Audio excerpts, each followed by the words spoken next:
Welcome to Get Sleepy, where we listen, we relax, and we get sleepy. Thanks so much for tuning in. My name's Tom, and I'm your host.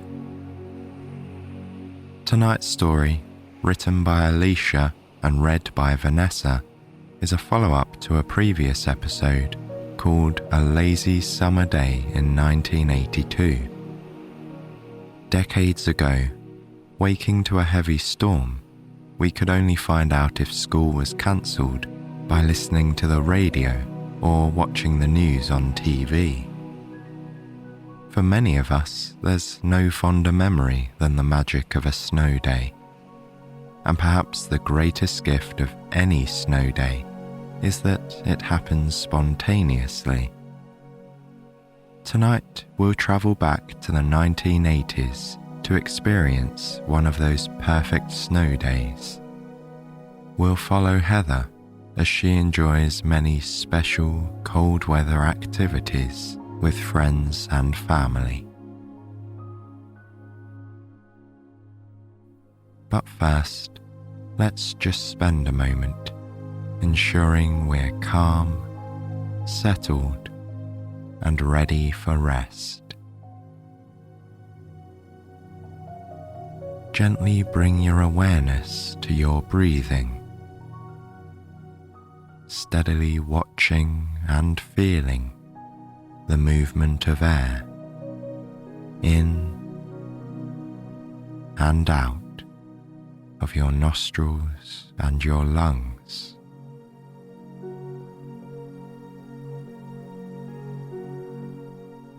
Your breathing is like a natural anchor, a constant that you can center your focus on whenever needed. This practice alone is somewhat meditative and offers an opportunity to find calm, to reset, and to relieve the body and mind of anxiety, stress, or any other challenging sensations within. So just spend another minute or so breathing deeply with your awareness placed on that calming airflow.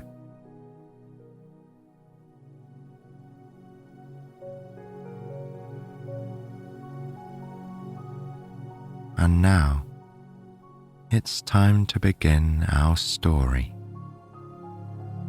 So continue to relax and unwind as we journey back in time for a day of wintry fun.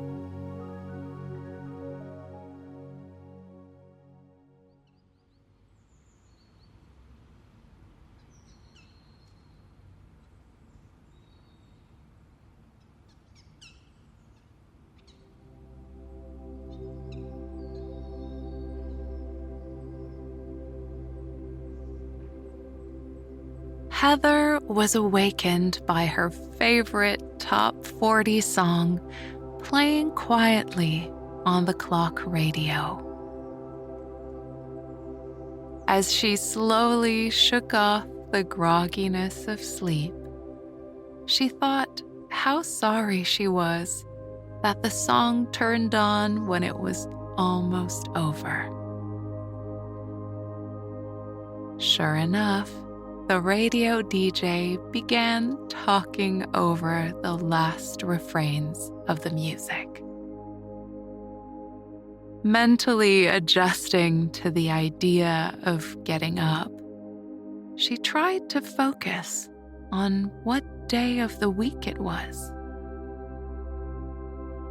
Just as she was coming to the realization that it was Thursday, she heard the DJ say that he had a list of school cancellations. Heather's eyes opened wide, and she sat up in bed. Reaching to the window, she pulled her blue gingham curtains aside. To her delight, the scene in the backyard was a winter wonderland. Fervently hoping that her district would be included in the list of closings, she scooted up to a seated position and hugged her knees close under the quilted bedspread. Heather lived in a district that began with the letter T, so she always had to wait with bated breath while the announcer got through all the canceled areas in alphabetical order. When he finally said the words she had been waiting to hear, she threw the covers aside.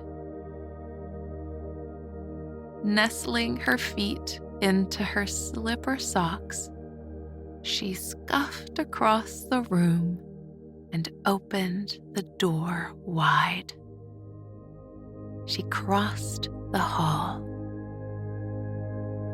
Then, without knocking, she pushed open her younger brother Jason's room and whispered, "We have a snow day." Jason popped his head up and let out a quiet whoop. Then the siblings grinned at each other.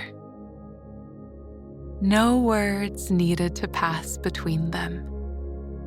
They knew they were in for some spectacular winter fun. Heather descended the stairs in her flannel nightgown, eager to tell her mom the news. Turning into the kitchen, she crossed the bumpy yellow and brown linoleum floor, calling to her mother that school had been canceled. Her mom looked up from her magazine with a long, suffering expression, nodded her head, and said that she had heard it on the local TV news station. Then she turned back to her magazine, taking a long sip of coffee from her brown ceramic mug. Without looking up again, she said, "You can eat your breakfast in front of the TV if you want." By now, Jason had joined them in the kitchen. He and Heather pulled open the walnut-colored cabinets that contained the breakfast cereals and each grabbed their favorite box. Heather liked the puffed cereal, whereas Jason tended to prefer the sugary flakes. Helping themselves to generous pours of milk from the fridge, they each grabbed a spoon from the cutlery drawer. Then they walked carefully down the 2 steps to the carpeted family room. Their mother urged them not to spill. They rolled their eyes humorously at each other. Heather set her bowl down on the coffee table and walked over to the TV to turn it on.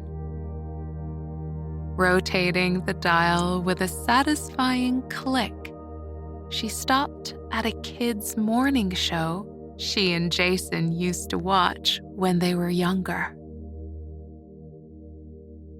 The host wore an orange sweater, and he was talking to a puppet.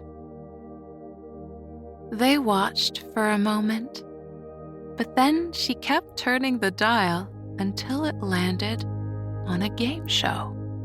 People were participating from the audience and winning prizes like household appliances and vacation packages.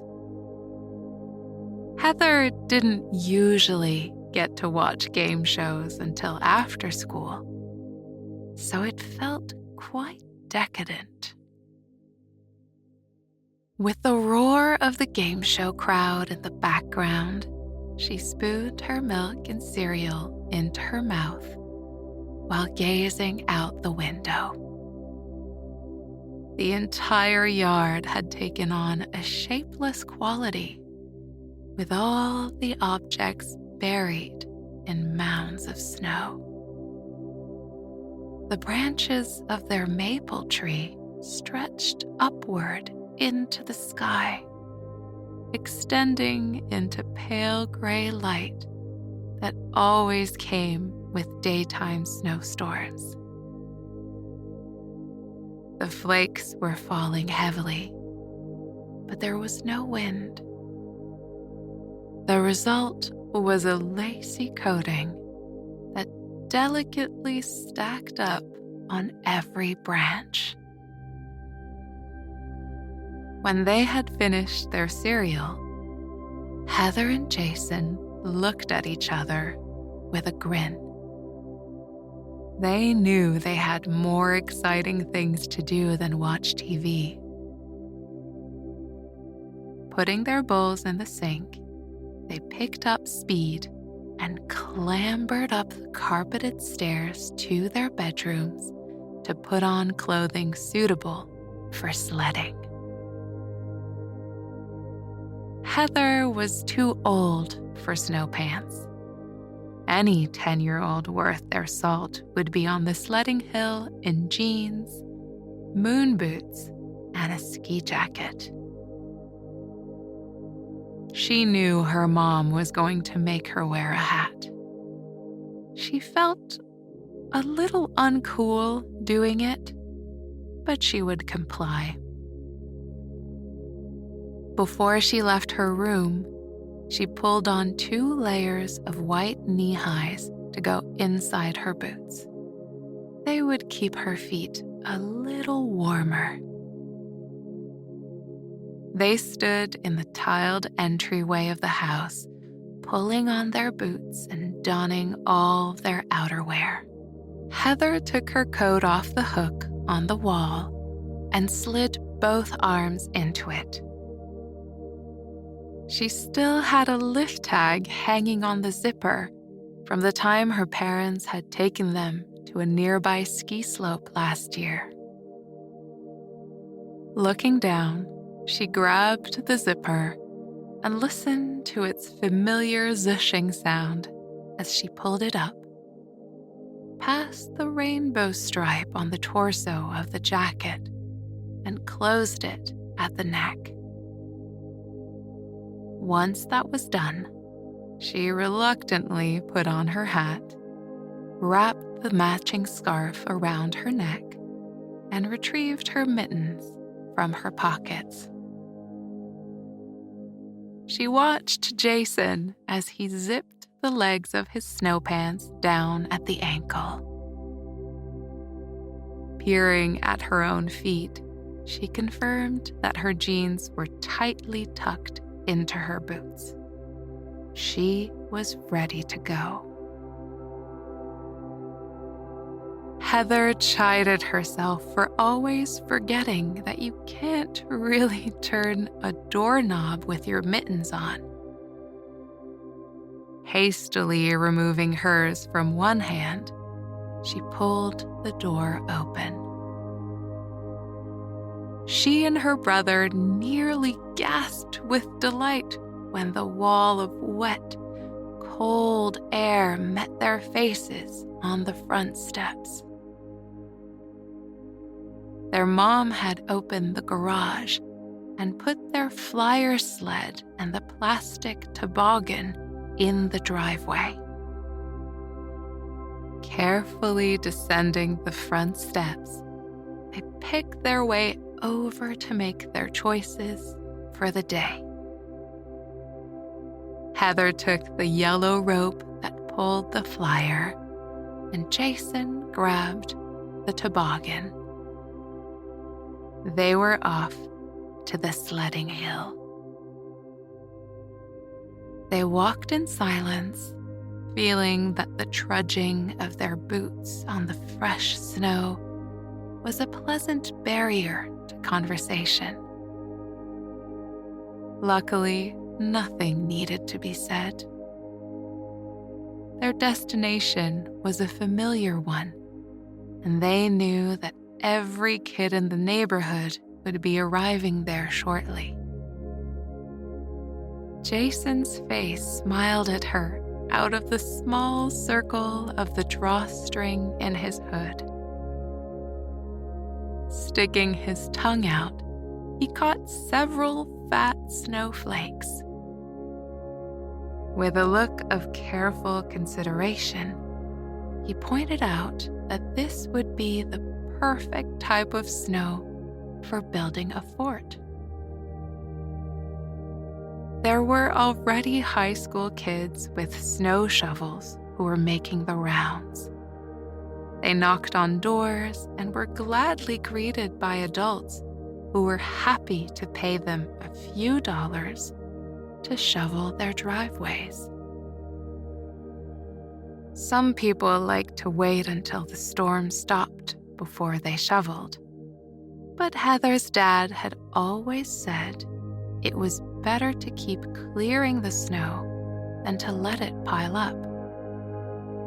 It always seemed to Heather, though, that it was a shame to make the snow go away even sooner than necessary. Arriving at the best neighborhood snow hill, they could see they were not the first.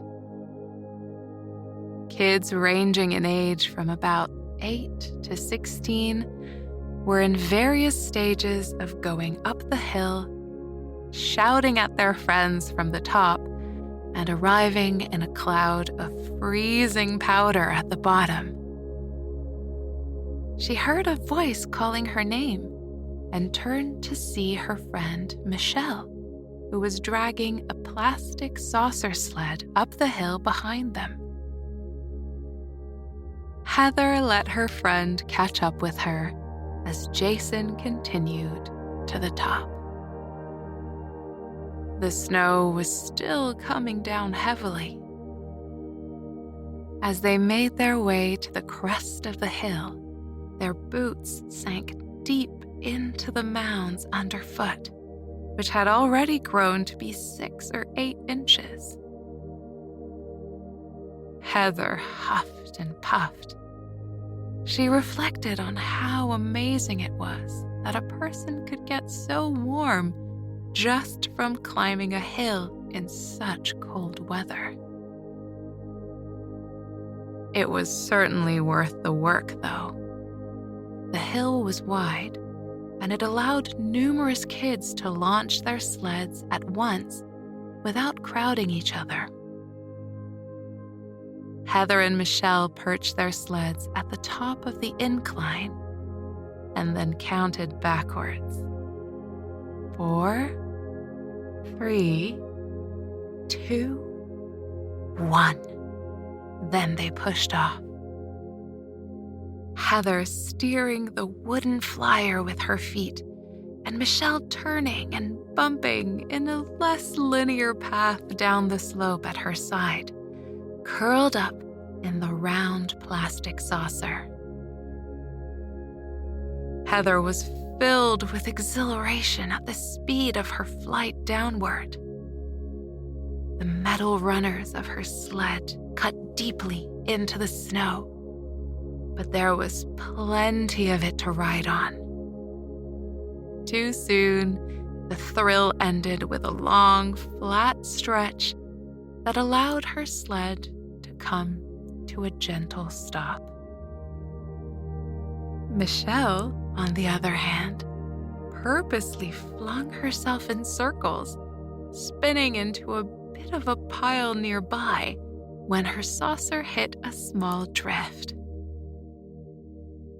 Laughing with delight, She rolled off her plastic circle and made a snow angel next to it. Heather trudged through the deep snow and flopped down next to her friend to lie on her back. Swinging her arms wide, she made a snow angel of her own. Then, without warning, she turned over and dropped a fistful of snow on Michelle's face. Michelle expressed her indignation. Then, laughing, both girls once again dragged their sleds to the top of the hill, where even more children had collected. They got there just in time to see Jason, who was seated with a friend behind him. He pushed his toboggan off the crest of the hill with concentrated energy. Once moving, he threw his arms in the air and hooted with joy as they sailed swiftly to the bottom. The time passed too quickly, marked by seemingly countless variations of this rising to the top and falling to the bottom. The snow stopped and then started and then stopped and started again. Tracks were created in the snow and soon obliterated again as the white stuff fell repeatedly from the heavens. For a time, their humble suburban foothill felt as grand as a mountain. There came a point where the girls were suddenly ready to warm up. Their jeans were caked with powder, and their mittens crusted with ice. Heather wrinkled her nose experimentally and proclaimed it numb. Michelle suggested they go to her house and see if they could get some lunch. Waving to Jason, whose endurance was lengthened by his waterproof snow pants, Heather followed Michelle in the direction of her house, which was on the street just behind her own. Approaching the driveway, the girls could see that someone had shoveled earlier. However, a fresh layer made it easy to drag their sleds right up to the steps and drop them there. Pulling themselves up the steps by the railing, they pushed the front door open, grateful for the wall of warmth that met their faces from the central heating inside. As they peeled their cold, wet outerwear off, Michelle called out to her mom that they were home. She knew that there was sure to be a can of chicken noodle soup waiting in the kitchen. Dusting the remaining snow off their damp jeans, they dragged their tired legs up the brown carpeted stairs of the split-level entryway. Treading lightly, they padded across the living room and into the kitchen. Michelle's mom appeared to be busy elsewhere in the house, but a can of condensed soup and some salty crackers were sitting on the beige countertop. Michelle pulled a can opener from the drawer and pried the soup open. Then she poured it into a pot on the electric stovetop and added the necessary can of water. While she slowly stirred the soup, she offered the open sleeve of crackers to Heather. Her friend accepted too, and then opened the fridge to look for some drinks. Heather deposited 2 juice pouches on the enamel table and pulled the basket with the napkins to the center. They were ready to feast.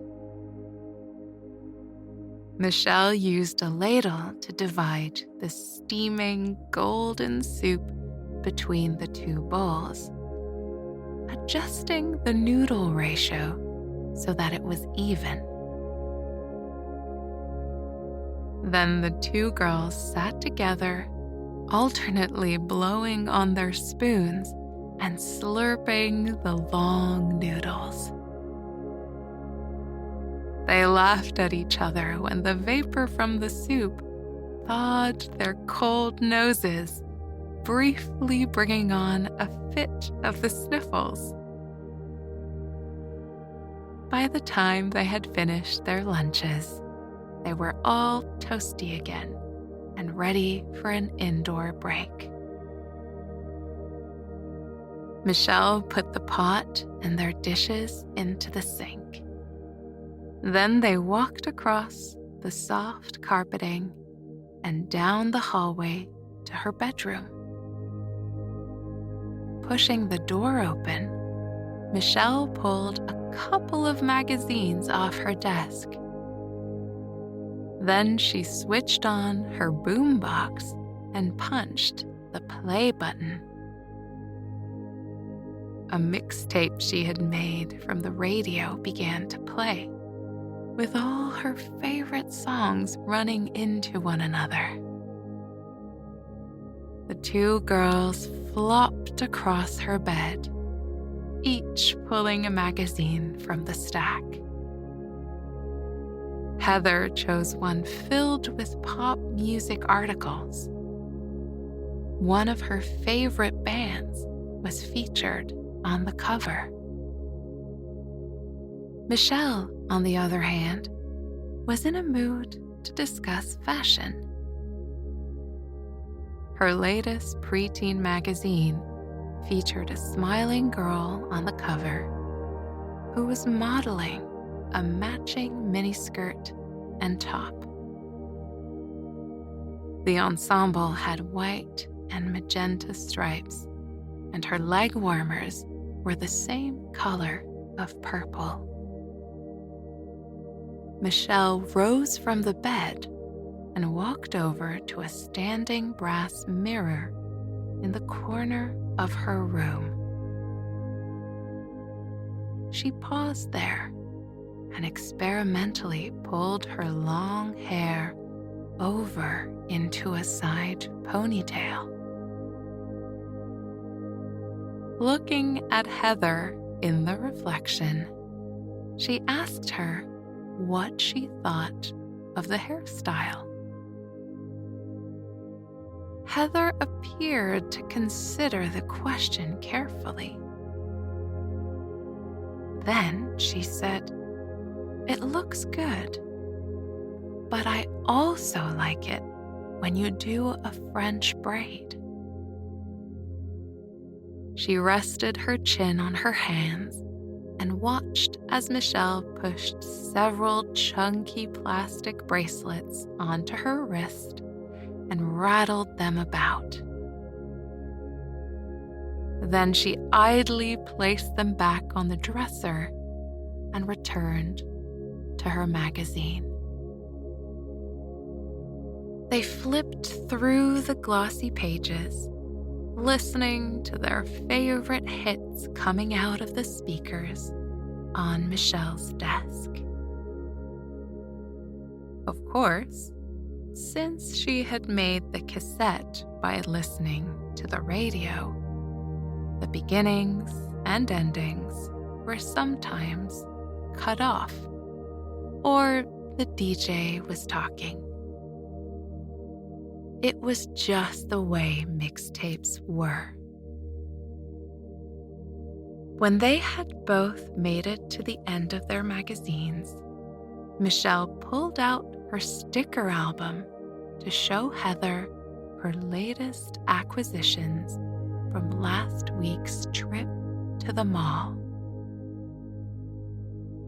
She had spent her allowance on some particularly sparkly stickers that made great additions to the page of rainbows and unicorns.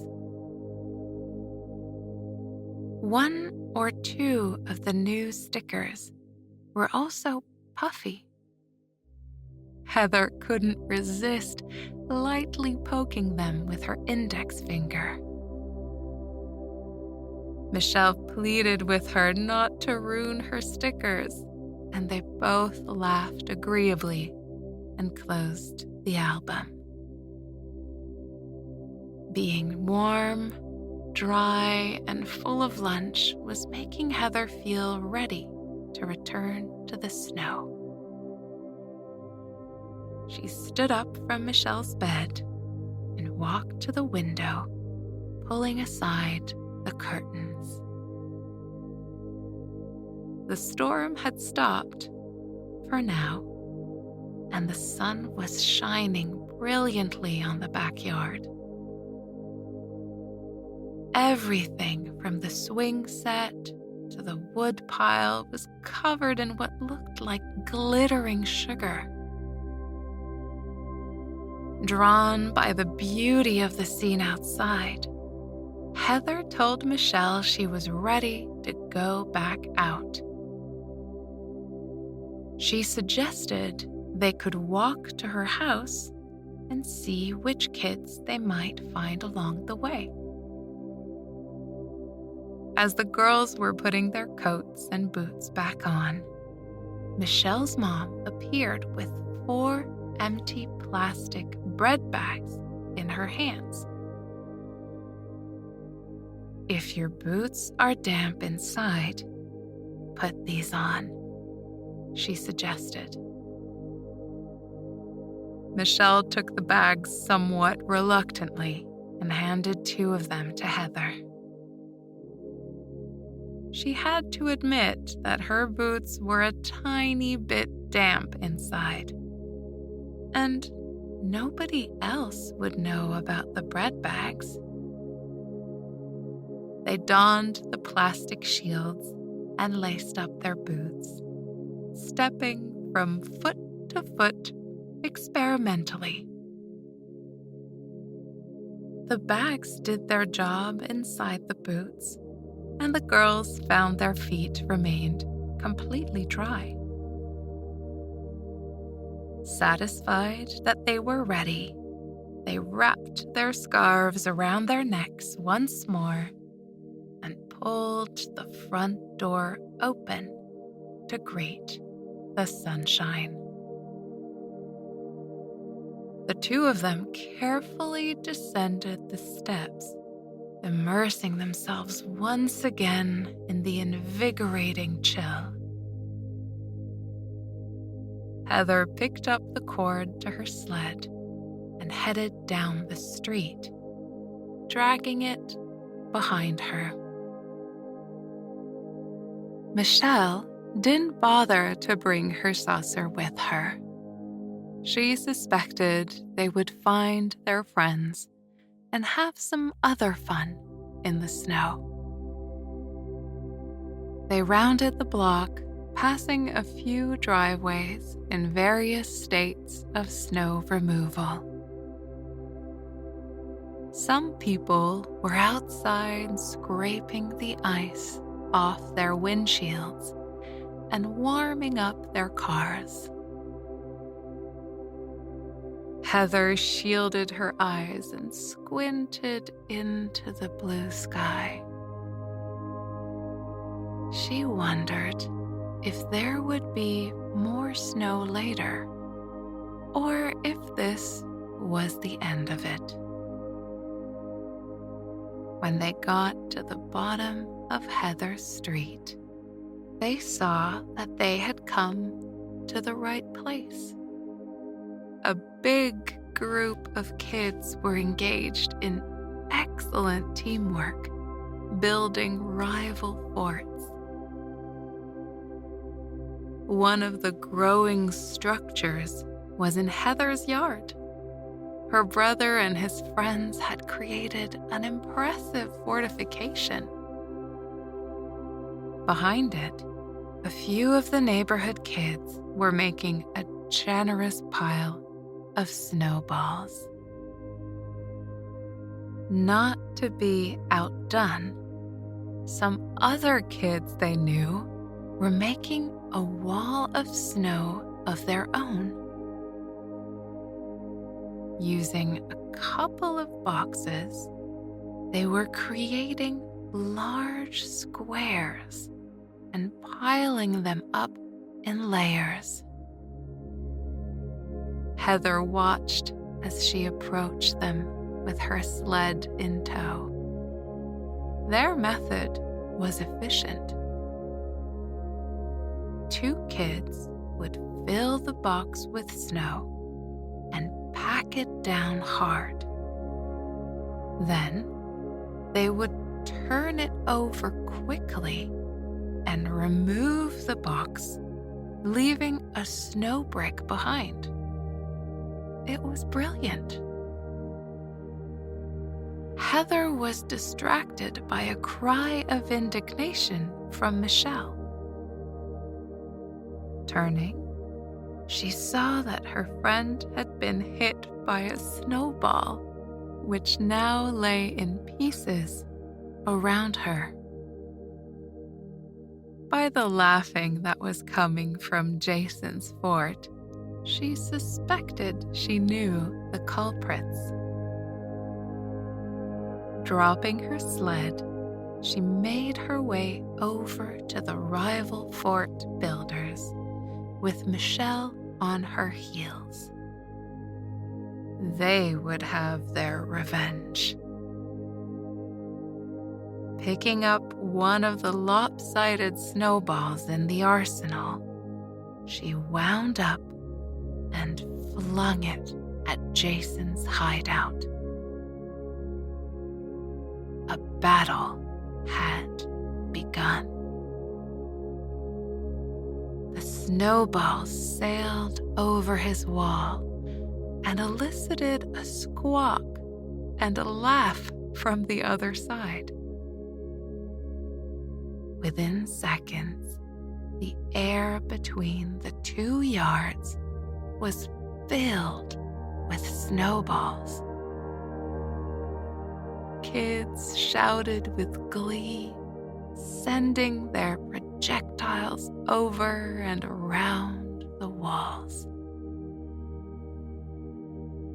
It wasn't long before the game had leaked away from the forts, and the players were in mad dashes behind fences, under trees, and between hedges. There were no rules to this game, and the playing field was wide open. The match continued for quite some time, with kids coming and going. Just when the competition seemed to be over, and one of the teams had let down their guard, someone would renew the action. By the time the sparkling midday sun had mellowed and moved lower in the sky, every kid in the neighborhood appeared to be plain tuckered out. Heather and Michelle, among the hardiest, finally gave up and flopped backward to lie on the snow. As they stared upward, the icicles lining the roof very slowly dripped clear crystals of water. Each droplet hit the snow with a small thud and vanished into the downy white piles. Heather was fairly certain that this tiny bit of melting in the late afternoon was all the work the sun would get done today. After lying still for a few minutes, listening to the diminishing calls of their playmates, the girls admitted they were ready to go inside. Getting up from their places on the lawn, they exchanged goodbyes. Michelle trudged off down the street, eating a little handful of snow. Heather retrieved her abandoned sled and pulled it into the bounds of her yard. Then she dragged her tired, slightly numb feet to the door and stomped the snow off her boots and her pants. Her parents wouldn't want her to track all of it into the entryway. Opening the front door, she was immediately greeted by the delicious smell of chocolate chip cookies. She could tell by the mechanical blips coming out of the family room that Jason had gotten home first. Hanging her coat, hat, and scarf on the newel post at the bottom of the stairs, she headed across the entryway into the family room.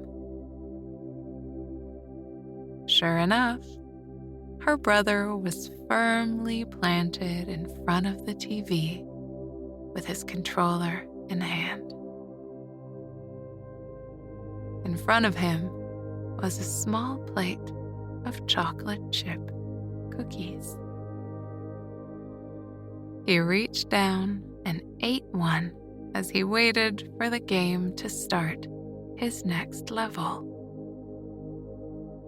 Turning and peering into the kitchen, Heather saw the rest of the warm cookies spread across the cooling rack on the counter. Her mom was at the stove, stirring something in a pot.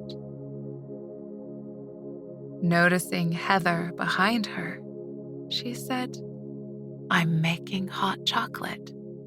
Help yourself to cookies." Then, with mock sternness, she added, "But only 3. Heather selected the 3 largest cookies from the counter and slipped them onto a stoneware plate, taking a seat at the kitchen table. The sun was setting outside. Looking out the window, she could see it casting a rosy glow across the hardening snowpack in the backyard.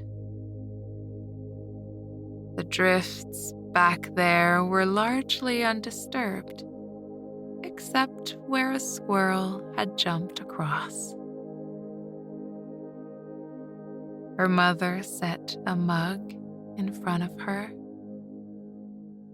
As she inhaled the delicious scent of the cocoa, her mom shook up a can of whipped topping and deposited a healthy dollop on top of the mug.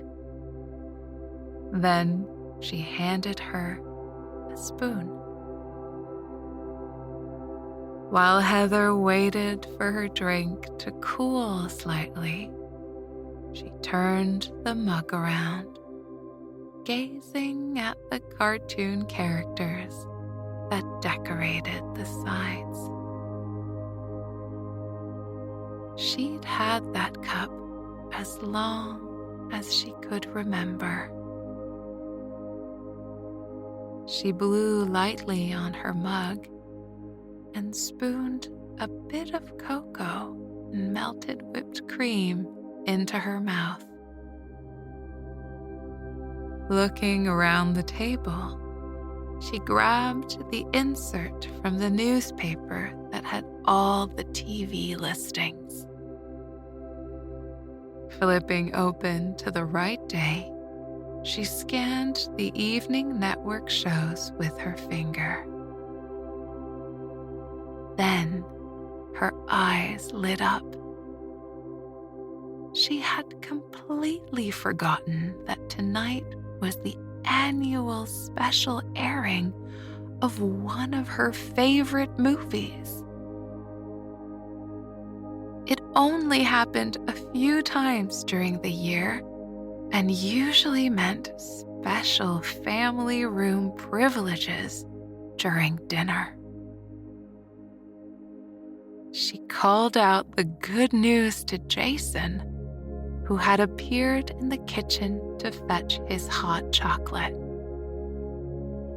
Together, they appealed to their mom to let them eat dinner in front of the TV. She said she had already known they would want to do this, and that they had some TV dinners in the freezer. It wasn't much longer before Heather's dad came home, bringing in a whirl of frosty air and more outerwear that had to be hung in the hallway. Wanting to be all ready for their big evening show, both Heather and Jason finished their hot chocolate and went up to their rooms to get into their pajamas. Heather chose her favorite flannel nightgown and located her slipper socks on the floor by the bed. Jason appeared outside her room in his superhero PJs. As they descended the stairs together, her brother wondered aloud if they might be able to convince their parents to light the fireplace. The wood-burning hearth didn't get used very much because their dad said it was a huge mess to clean up. They couldn't argue with this. They had watched him sweeping up the ashes with the metal dustpan many times. However, on a festive snow day like this, with a network special airing, they thought they might have a good chance of convincing him. Sure enough, he was persuaded. While their TV dinners warmed up in the oven, he painstakingly built up the pile of wood and twisted newspaper to get the fire going. His methods for lighting a fire always seemed lengthy and mysterious, but it was worth the wait. By the time the familiar credits for the network special were playing on the TV, a jolly fire was crackling warmly in the brick fireplace.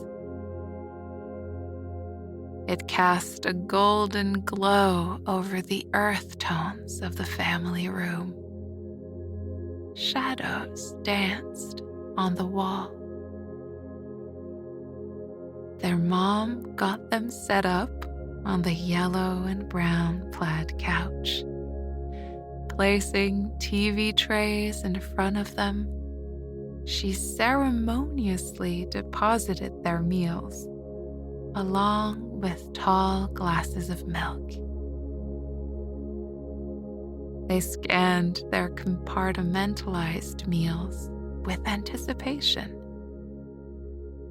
Salisbury steak, mashed potatoes, mixed vegetables, and an apple pie all sat in neatly sized squares, separated by little walls of aluminum. Their mom's rule was that they had to eat all the other compartments before getting into the dessert. Since they both enjoyed apple pie, this was adequate motivation for them to be sure to eat their peas and carrots. The magic of the network TV special made the evening fly. Seeing it just once a year or less made these viewings feel like lightning in a bottle. They knew the musical numbers well and sometimes sang along. When the intermission came, everyone cleared their TV dinners away, and their mom let them get a bag of large marshmallows and a couple of skewers. Soon they were seated next to the wood fire, lightly toasting a little extra dessert to follow their apple pie servings. Roasting a marshmallow was an art. Jason tended to be impatient and eventually torch one side of his marshmallow black. Heather had learned to keep hers just far enough away from the fire to see it gently turn brown. Then, the key was to turn the marshmallow very slowly, rescuing it before it became molten and fell off the skewer. Of course, you also had to be careful not to burn your mouth on it. A properly roasted marshmallow was nearly liquid inside. The thing that always kept them from overindulging in marshmallows was that you did tend to get really hot on one side of your body after roasting just a couple. 3 turned out to be the limit of endurance for both Heather and Jason that night. They were back on the couch with mildly sticky fingers by the time the grand finale of their TV musical started. The kitchen lights were low now, and the counters cleared and clean for the morning. Their parents had disappeared upstairs to get ready for bed. Heather never wanted the snow day to end. However, she was also suddenly very drowsy. Turning on her side and lying down a little, she leaned against the couch cushion. Stretching out her arm, she reached for the blanket her mother had crocheted for them. She pulled the nubbly woven yarn all around her. At the other end of the couch, Jason was her mirror image. He pushed his slippered feet under the blanket that lay between them, and they watched the last minutes of their TV special.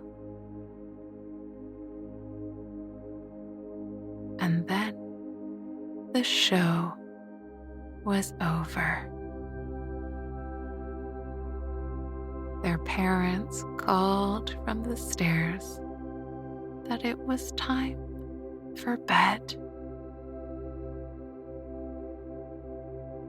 Reluctantly, the two kids got off the couch. Heather walked over to the TV and turned it off. The fire was dying down and now glowed with just a few hot pieces in its center. As Heather rounded the hallway to the stairs, she padded over to the front window in the living room and peeked outside.